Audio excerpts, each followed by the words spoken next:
Hi, YouTube. My name is Tahara, the budget coach. And on this channel, we usually talk about monitoring our finances, increasing our income, and reducing our expenses. I have my friend Letitia here with me, and she's going to introduce herself to you. Hi, everyone. My name is Letitia. I am the owner of Celestial Designs and the author and creator of the Goals and Gold Game. Hey. Right.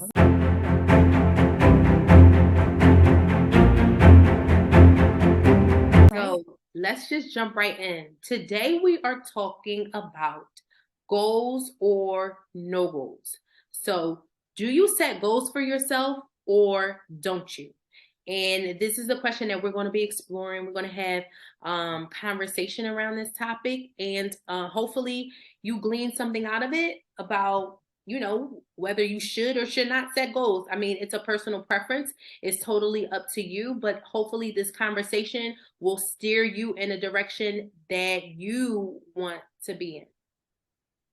So I feel like goals always comes up in the beginning of the year, right? Like it's January and people are doing vision boards and they're talking about like what my goals are for the year.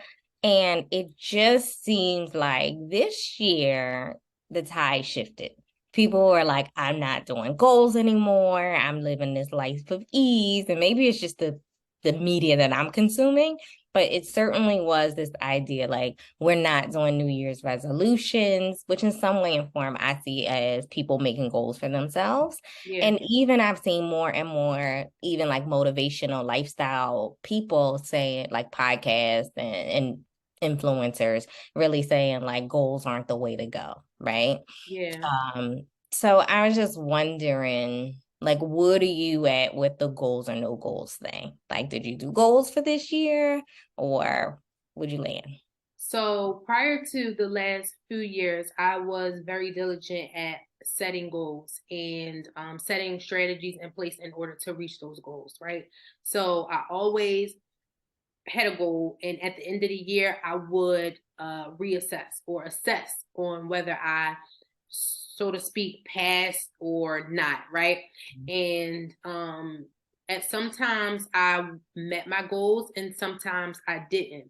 And I usually didn't meet the goals that had to do with career, right? So if it had to do with setting up something for school or meeting a deadline for school or getting a degree or something like that, I would meet the goal.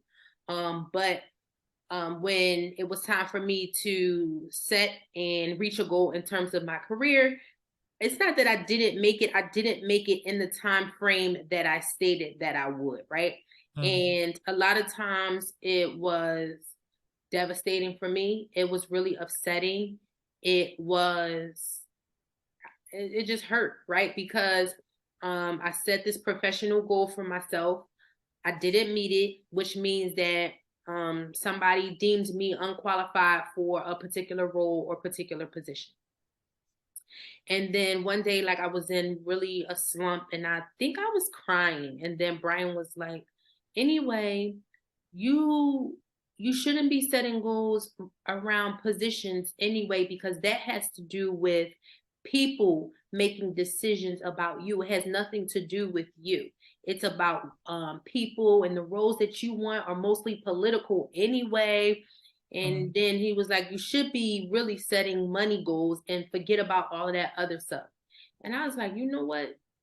Yeah, I should really just be setting money goals and not focusing on like reaching these particular levels, because sometimes you get to these levels and they don't get, the money's not there anyway. You know what I mean? Mhm. So you should just focus on money. And that's what I said. Like, because at points I was even applying outside, like for instance, just for those of you who do not know, I am an educator. And so applying for those principal roles and stuff like that, in the district, you get a certain amount, right? Mhm. Um, but in the like if you apply outside of district to Catholic schools or something like that, the amount is probably half that, right? And at one point, I even turned down an assistant principal position for a Catholic school because I think they wanted to like pay me less than I was making as a teacher. way Mm. less than I was making as a teacher. Wow. So, um, yeah, so that's when it shifted. So that's when my whole tide shifted. Like, okay, I'm not focusing on reaching a certain career level anymore. Um, I need to really just be focused on the money and wherever the money comes from. It could come from this career. It doesn't have to. It just, where can I get this money from? So that's when I started to think like, okay, where else could I get money from? Right. And started doing Yeah. different things. I think that makes sense. And when I'm just thinking about my own journey, like I don't feel like I'm just going back, right? Like if I look back at like middle school or high school, like I don't really remember setting goals. I do remember the first time like really thinking about goals was in college. And I don't know if it was me or more or less somebody else influencing me to be like, hey, like you're in college, but like, what do you want to do when you leave here? Yeah. As much as I knew, of course, when it's time to declare your major, like, okay, this is the major I'm going to declare, but I didn't have goals really outside of that. So, that was the first time I feel like in college, I was like, oh, I'm supposed to have these other goals in life. I didn't realize I was supposed to. Right. And then I did like the list, and maybe at the time, I don't know if it was the 30 things before 30 or the 20 things before 20. It was one or the other.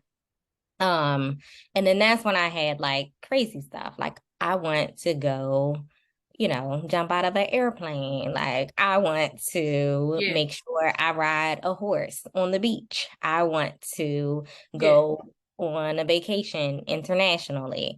And I will say by even setting them, I wasn't a person that looked at it every year.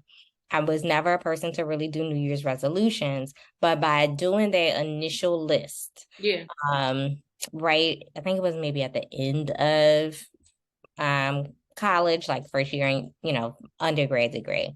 And by setting that list, I started to meet the goals. Yeah. Right. Like I was like, oh, I was in Mexico by the time I was 24, and that was my first international trip. Right. Um, and it was happening. And on that list, and I know it was definitely before 30, or at least one of them, whether it was the first iteration or the second one, because I probably did too. And I lost the notebook, lost the paper.